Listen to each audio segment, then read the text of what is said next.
Bom dia a todos! Graça e paz do Senhor Jesus seja com todos nós. Uma ótima quinta-feira para todos. Hoje é dia 27 de outubro de 2022. Seja muito bem-vindo ao nosso devocional de hoje. E nesta quinta-feira, dando sequência aí na nossa maratona de leitura bíblica, tô olhando aqui se a minha janela tá fechada, porque senão o vento vai acabar nos atrapalhando aqui, mas tá fechadinha. Mas como dizia, seguindo a nossa maratona bíblica, vamos falar hoje de Salmos 150, Salmos 140 e 1 Crônicas 12 e 13. O tema do devocional hoje é a morte do adorador. E por que tem esse tema? Vamos ler o texto, 1 Crônicas 13, do 7 ao 10, que vai dizer assim, 1 Crônicas 13, do 7 ao 10. Da casa de Abinadab levaram a arca de Deus num carroção novo, conduzido por Uzá e Aiô. Davi e todos os israelitas iam dançando e cantando com todo vigor diante de Deus, ao som de harpas, liras, tamborins, símbolos e cornetas. Quando chegaram à eira de Quidom, Uzá esticou o braço e segurou a arca, porque os bois haviam tropeçado. A ira do Senhor acendeu-se contra Uzá e ele o feriu por ter tocado na arca. Uzá morreu ali mesmo, diante de Deus. Bom, para você entender o contexto geral aqui de todo esse texto, a partir de agora o cronista vai trabalhar o tema culto e adoração.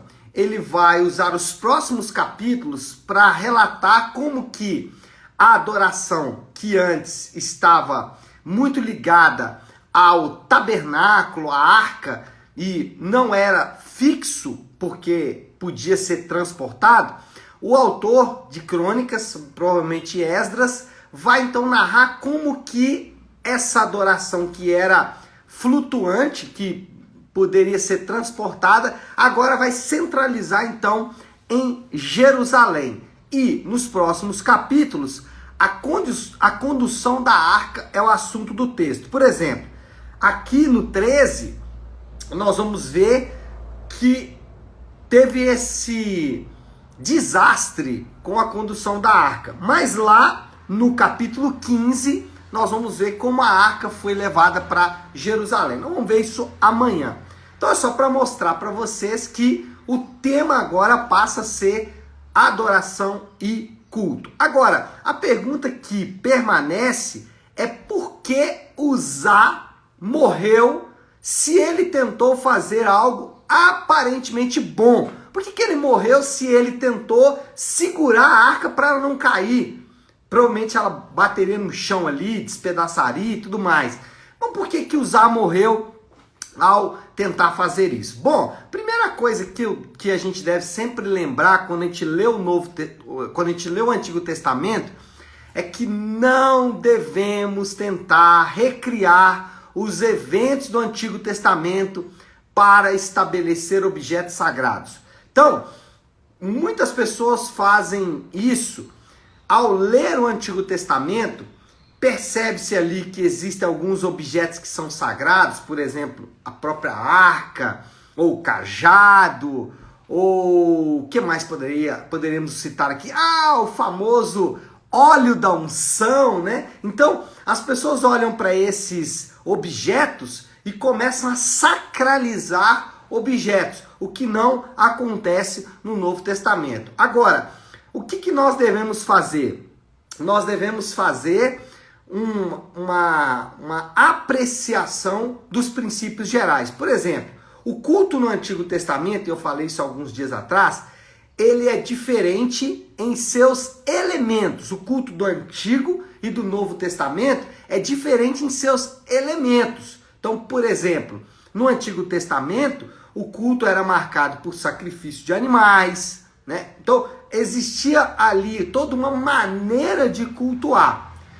No Novo Testamento, não há mais sacrifício de animais. É óbvio que Jesus ele é o sacrifício definitivo, isso nós sabemos, Contudo, o que eu quero mostrar aqui é que elementos do Antigo Testamento não precisam necessariamente ser transportados para a Nova Aliança. Contudo, o princípio geral do culto está envolvido. Por exemplo, aqui no capítulo 13, a ênfase é em toda a congregação. Versículo 4 vai dizer o seguinte: toda a assembleia concordou com isso, e isso pareceu bem a todo o povo. No Novo Testamento também o culto é a reunião do povo de Deus. Percebe que o princípio geral de culto vale para os dois testamentos. Por isso que não faz muito sentido um culto onde não se dá oportunidade a que todos os membros participem. Então, o culto deve ser a reunião do povo de Deus. Outro princípio, deve ser feito em torno do nome do Senhor. E quando a gente fala em torno do nome do Senhor, é que o personagem central do culto deve ser Deus, e não o homem. E isso faz uma diferença absurda quando estamos falando de culto. Quando o culto é feito em torno do homem, então nós vamos buscar ali artifícios que transformarão um culto em algo agradável para o homem. Então, nós vamos pintar a parede de determinada cor, vamos criar um ambiente que vai induzir aquele indivíduo, pode ser um ambiente mais calmo, mais sereno, pode ser um ambiente mais agitado, que vai mexer ali com as emoções. O homem está no centro. Agora, o culto bíblico é um culto que deve girar em torno do nome do Senhor. Os reformadores trabalharam muito isso durante o período da Reforma, quando eles tiraram do culto toda aquela parafernália medieval. Lutero dizia que se juntasse todas as lascas de cruz daria para reflorestar a Europa. E era mais ou menos isso, o culto era cheio de parafernálias. E o que os reformadores fizeram foi simplificar. Eles trouxeram para o centro do culto a palavra de Deus. Então, a Bíblia passou a ser o centro do culto. O culto é a palavra falada, a palavra orada, a palavra cantada e a palavra pregada. Então, mostra exatamente que o culto deve ser em torno do nome do Senhor. E terceiro, na presença de Deus. E aí entra a santidade. O povo de Deus precisa saber que eles estão na presença de Deus. Então, a primeira coisa que a gente tem que lembrar aqui é que não devemos tentar recriar os fatos do Antigo Testamento e criar ali objetos sagrados. Segunda coisa, os israelitas não seguiram as instruções para transportar a arca. A arca, lá na lei, vai ser preconizado que a arca deve ser transportada com varas. Inclusive a arca tinha ali pequenas argolas, exatamente para se passar um varão, né, uma vara de madeira, e isso deveria ser transportado no ombro dos sacerdotes. O que nós aprendemos com isso? Primeiro, não devemos ignorar as prescrições do Senhor. E aí, é claro que o assunto aqui é em relação ao culto, mas isso vale para todas as áreas da nossa vida. Tudo que formos fazer, nós temos que observar os princípios de Deus para aquilo ali. Então, para o casamento, para a vida financeira, para a adoração, para trabalho, para a faculdade, para qualquer coisa que nós formos fazer. O princípio geral de Deus é que deve nortear a nossa ação. E aí nós temos o segundo ponto. Boas intenções não são suficientes. Eu sei que existe uma tendência nos dias atuais para voltar às práticas e ações às boas intenções. Não, mas eu tenho boas intenções. Deus conhece o desejo do meu coração, né? Uma expressão que as pessoas usam com muita facilidade. Não, Deus conhece o meu coração. Estou fazendo com um coração bondoso. Só que boas intenções não são suficientes. E aqui vale a pena dizer que isso não é apenas uma realidade do Antigo Testamento. No Novo Testamento também, a gente vai perceber que os apóstolos, eles sempre desafiaram o povo de Deus a que não usasse apenas de boas intenções. E o terceiro ponto é que exige comprometimento. A fé cristã, ela não é como muitos querem ensinar. A fé cristã não é algo leve, superficial. Não. A mensagem do evangelho é simples. Jesus morre na cruz para perdoar pecadores. Essa é a mensagem é simples. Mas o evangelho não é simples. Ora, olha só o que o evangelho vai dizer. Deixe a tua cruz e siga-me. O evangelho vai dizer que nós somos justificados, redimidos, ou seja, comprados da escravidão. Nós somos adotados como filhos. Então, tudo isso aí é muito denso, é muito profundo, é muito enraizado, envolve coisas muito sérias, muito graves. Então, nós não podemos tratar a fé cristã de maneira superficial, mas, pelo contrário, algo profundo mesmo, pesado. E aqui o texto mostra isso, como que servir ao Senhor exige comprometimento. Bom, primeiro, não devemos tentar recriar os eventos do Antigo Testamento e criar objetos sagrados. Segundo, os israelitas não seguiram as instruções do Senhor para transportar a arca. Terceiro, Uzá, esse homem, demonstrou total desconsideração pela santidade de Deus. Uzá não considerou a santidade de Deus quando colocou a mão na arca. A morte de Uzá no texto contrasta com a bênção de Deus sobre a vida de Obed-Edom. Olha aqui o versículo 14. Diz assim: a arca de Deus ficou na casa dele, de quem? Obed-Edom, por 3 meses. E o Senhor abençoou sua família e tudo o que possuía. Então, nós temos 2 homens.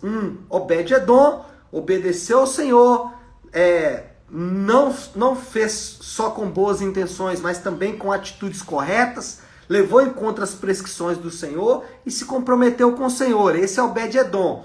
Do outro lado, Uzá, somente bem intencionado, mas não levou em conta a palavra de Deus, não levou em conta o mandamento de Deus, fez o que a sua cabeça e o seu coração mandaram, sem dar muita ideia para aquilo que o Senhor estava ensinando em sua palavra. Isso mostra que, primeiro, obedecer é sempre o melhor caminho. Obedecer a palavra de Deus é sempre o melhor caminho. Ainda que aos nossos olhos pareça ruim, ainda que aos nossos olhos pareça até inconsequente ou de alguma forma até ignorante seguir a palavra de Deus. Parece ilógico, seguir a palavra de Deus. Mas sempre, obedecer sempre o melhor caminho. Segundo, obedecer exige humildade.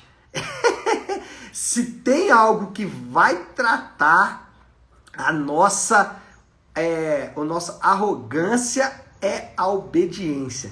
Porque obediência vai exigir que as pessoas sejam humildes. Alguém que é arrogante por obedecer não está obedecendo de fato, porque obedecer vai tratar a nossa arrogância, porque vamos ter que reconhecer que a palavra de Deus sabe mais do que nós mesmos. É interessante porque a pessoa prefere obedecer a cabeça dela do que o que está escrito no texto bíblico. E terceiro, eu sempre gosto de falar isso quando eu falo de obediência. Obediência é um sinal de inteligência. Por quê? Eu estou obedecendo a palavra daquele que está por trás da criação de todo o universo. Então, obedecer a Deus é um sinal de inteligência. Eu estou obedecendo não qualquer pessoa, não um cientista, ou um político, ou um músico, ou um artista, ou qualquer outro personagem. Eu estou obedecendo a mente que está por trás da criação e da sustentação de todo o universo. Bom, qual é a moral da história? Obedecer aos mandamentos de Deus redunda em bênção para os adoradores. E aí, mais uma vez, o contraste entre Obed-Edom e Uzá. Lá no Novo Testamento nós temos também um contraste em Atos capítulo 5. Ananias e Safira, também fulminados pelo Senhor por causa da sua desobediência. E nós temos Barnabé, ou José de Chipre, né?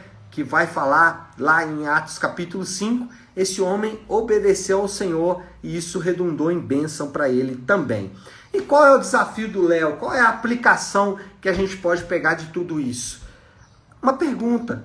O que nós precisamos obedecer hoje? Qual é o desafio do Senhor para nós obedecermos?